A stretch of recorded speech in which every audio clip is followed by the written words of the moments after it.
الہی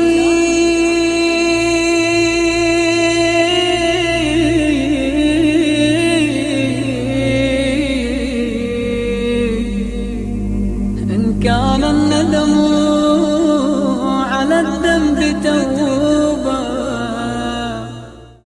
السلام علیکم ورحمۃ اللہ وبرکاتہ۔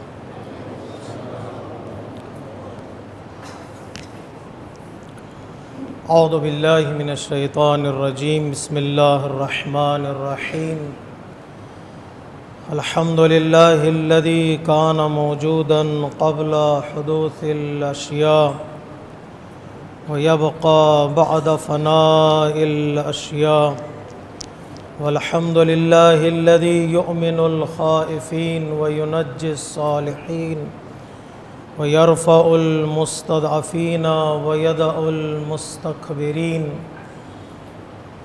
ويهلك ملوكا ويستخلف آخرين، سبحان الذي منه خلقت العباد وإليه المعاد، فمن يعمل مثقال ذرة خيرا يراه ومن يعمل مثقال ذرة شرا يراه، نشهد أن لا إله إلا هو الملك الذي لا ينازع في ملكه ولا يضاد في حكمه، يعذب من يشاء بما يشاء كيف يشاء ويرحم من يشاء بما يشاء كيف يشاء، تعذيبه المسيئين عدل وعفوه فضل، ونشهد أن محمدا صلى الله عليه وآله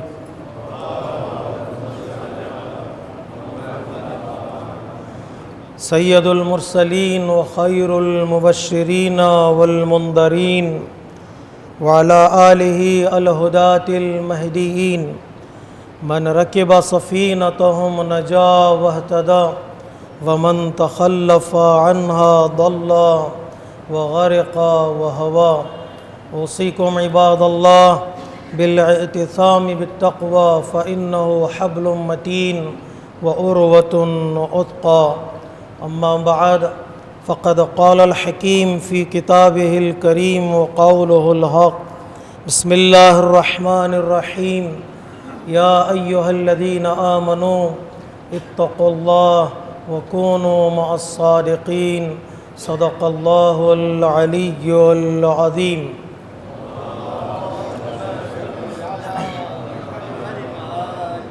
نماز گزاران عزیز، خطبہ اول کی ابتدا میں سب سے پہلے میں اپنے نفس یہ تمامی حضرات کو تقوی الہی کی دعوت دیتا ہوں۔ یہی وہ بہترین وصیت ہے اور بہترین سفارش ہے جو ایک مومن دوسرے مومن کو کر سکتا ہے، جس سفارش کے سائے میں انسان کی دنیا بھی کامیابی کے سائے میں گزرتی ہے اور آخرت میں بھی انسان کامیابیوں کی منزلوں کو طے کر سکتا ہے۔ یہ وہ دن ہے کہ جن دنوں میں اہل بیت کا ایک چھوٹا سا قافلہ ملک شام میں داخل ہوا اور یزید ملعون نے دربار میں مختلف ممالک سے ایمبیسیڈرز کو، سفراء کو، ریپریزنٹیٹیوز کو اور اپنے منسٹرز کو جمع کیا تاکہ وہ اپنی جیت کا اور اپنی کامیابی کا جشن منا سکے۔ ایسے موقع پر جس طرح دربار میں بے مقنا و چادر بیویوں کو داخل کیا گیا، جس طرح اہل بیت علیہ الصلاۃ والسلام کو دربار میں بلایا گیا، وہ بلایا جانا اور ان کا حاضر ہونا ہی تاریخ بشریت کا سب سے بڑا ظلم ہے، جس ظلم کی کوئی معافی نہیں مل سکتی ہے۔ لیکن امام حسین علیہ الصلاۃ والسلام کی دور اندیشی اور آپ کی بصیرت اور آپ کی پلاننگ اتنی کامیاب رہی کہ جہاں پر یزید جشن منانے کا سوچ رہا تھا، وہیں پر جسے دنیا یا کربلا سے لے کر کوفہ، کوفے سے لے کر شام تک جو ظالم ہمارے اور آپ کے چوتھے امام سجاد علیہ الصلاۃ والسلام کو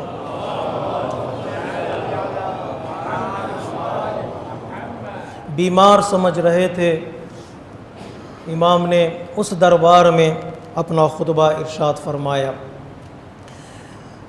علماء کرام نے اس بات کا ذکر کیا ہے کہ کچھ لوگ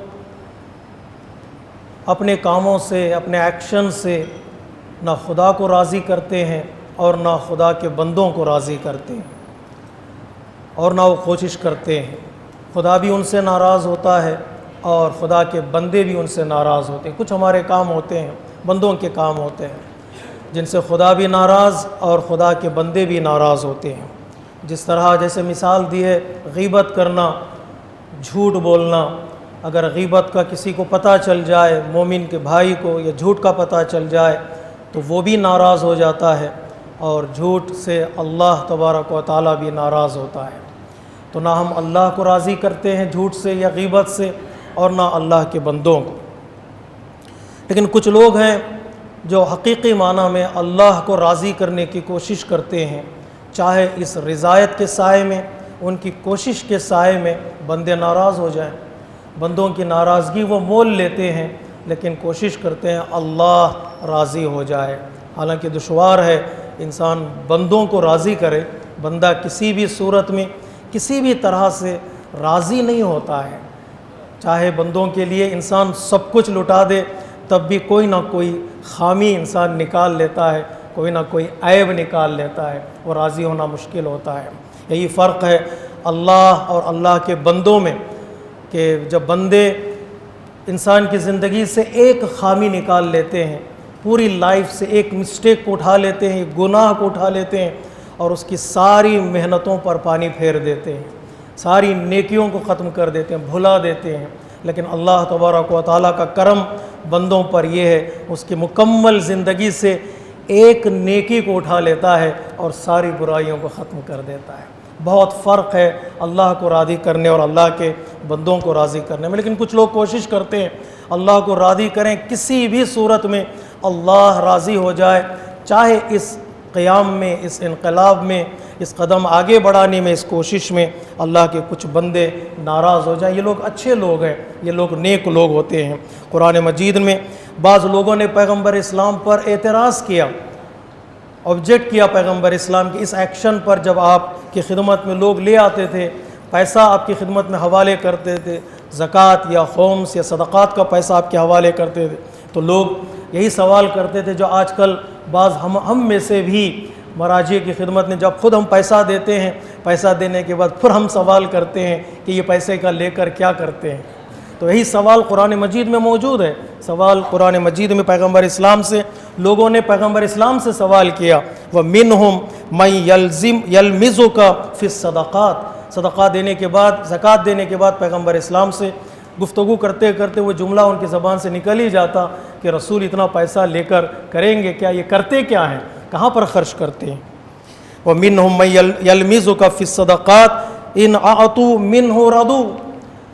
تو یہ کیوں اعتراض کرتے ہیں پیغمبر اسلام پر؟ پیغمبر اسلام کے ایکشن پر اعتراض کریں، لیکن پیغمبر اسلام کی نگاہوں میں اللہ ہے، یہ بندے نہیں ہیں۔ ممکن ہے کہ بندے ناراض ہو جائیں تقسیم مال میں، تب ڈسٹریبیوشن آف ویلتھ میں ممکن ہے بندے کہیں گے ہمیں بڑے خاندان کے ہیں، بڑے لوگ ہیں، ہمیں الگ ملنا چاہیے، الگ سٹیٹس ملنا چاہیے، سب لوگ راضی نہیں ہوں گے، ممکن ہے کہ وہ ناراض ہو جائیں۔ لیکن پیغمبر اسلام کی نگاہوں میں اللہ کی رضایت ہے۔ لیکن یہ ناراضگی بھی اس وجہ سے ہے کہ ان کو تم کچھ اتھارٹی نہیں دے رہے ہو۔ وہ ناراضگی جو پیغمبر اسلام پر بھی جو آبجیکشن کر رہے ہیں، اس وجہ سے ہے کہ ان کو کچھ میں نہیں مل رہا ہے۔ اگر تم ان کو کچھ دے دو، کچھ سٹیٹس دے دو یا کچھ پیسہ دے دو، کچھ ریسپانسبلٹی دے دو، شاید وہ بھی راضی ہو جائیں گے۔ قرآن مجید کی آیت ہے، فَإِنْ أُعْطُوا مِنْهَا رَضُوا۔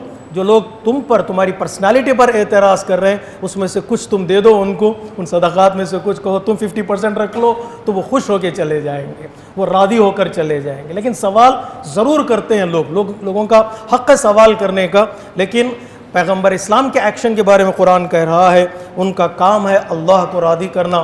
ممکن ہے بندے اس سے ناراض ہو جائیں. اللہ کو ناراض کرنے سے بندوں کو کبھی انسان خوش نہیں کر سکتا. اللہ کو راضی کرے, شاید ایک نہ ایک دن بندے بھی راضی ہو جائیں. یہ لوگ نیک لوگ ہیں جن کی طرف پروردگار عالم نے قرآن مجید میں اشارہ کیا ہے. لیکن کچھ لوگ ایسے بھی ہیں, گزرے ہیں تاریخ میں, جنہوں نے پیسے کی خاطر, جنہوں نے اسٹیٹس کی خاطر, جنہوں نے اپنے نام کی خاطر یا اپنی شہرت کی خاطر انہوں نے اللہ کو ناراض کیا اور کوشش کی کہ اللہ کے بندوں کو راضی کر دے. ان کے سامنے ان کی تعریف, ان کی مدح دیکھتے ہوئے کہ وہ ظلم کر رہے ہیں, یہ دیکھتے ہوئے کہ وہ ستم کر رہے ہیں, لوگوں کی تعریف کی اور اللہ کو انہوں نے ناراض کر دیا. مثال علماء کرام نے جو دی ہے وہ یہی ہے کہ جب چوتھے امام دربار میں داخل ہوئے تو یزید نے اپنے یہ خطیب سے, اپنے ایک اسپیکر سے کہا کہ ممبر پر جاؤ اور ہماری جشن کا اعلان کرو, ہمارے لیے جشن کا ماحول بناؤ. جب یزید کا حکم ہوا, ان الیزید امر بمنبر و خطیب, یزید نے حکم دیا کہ اپنے خطیب سے کہ جاؤ ممبر پر ہماری تعریف کرو کہ ہم جیت گئے ہیں. اور وہ خطیب بھی ممبر پر گیا.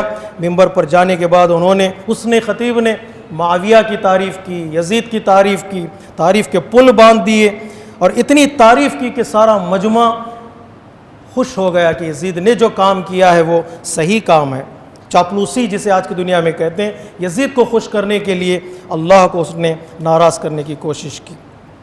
وَأَكْثَرَ الْوَقِيهَ عَلِيٌّ وَالْحُسَيْنُ, مولا کائنات کے خلاف بولا گیا اور امام حسین علیہ السلام کے خلاف بولا گیا. جو بولا جا رہا تھا 40 سال 50 سال سے شام میں اور معاویہ کے دربار میں اور یزید کے دربار میں اہل بیت علیہ السلام کے خلاف بولا جا رہا تھا, رسمی طور پر آفیشلی طور پر اسپیکرز کو انوائٹ کیا جاتا تھا, رائٹرز کو بلایا جاتا تھا, ان کے قلم کو خریدا جاتا تھا, جھوٹی حدیثوں کو گڑھا جائے, غلط روایتوں کو گڑھا جائے اور فیبریکیٹڈ حدیث بنائی گئیں, اور بنانے کے بعد ان کی تعریف میں انہوں نے تقریریں کیں اور ان کو صحیح مومن اور سچا مومن ثابت کر دیا تھا. 50 سال سے یہ سلسلہ معاویہ کے دربار میں چل رہا تھا. جب یہ سلسلہ آگے بڑھا, تعریف کی جا رہی تھی, تب امام سجاد علیہ السلام نے ایک آواز بلند کی. خطبے میں ایک جملہ ہے, خطبے کی تاریخ میں یہ جملہ لکھا ہوا ہے امام سجاد علیہ السلام کے سلسلے میں, فصاحہ, امام نے بلند آواز میں یہ خطیب سے خطاب کر کے کہا, رک جا, کیا کہہ رہا ہے تو, بلند آواز میں, جس کے ہاتھوں میں ہتھکڑیاں ہیں, پیروں میں بیڑیاں ہیں, گلے میں طوق خاردار ہے, سینکڑوں میل کا سفر وہ طے کر کے آیا ہے, پتہ نہیں کتنے کلومیٹر راستہ اس نے پا برہنہ طے کیا ہے.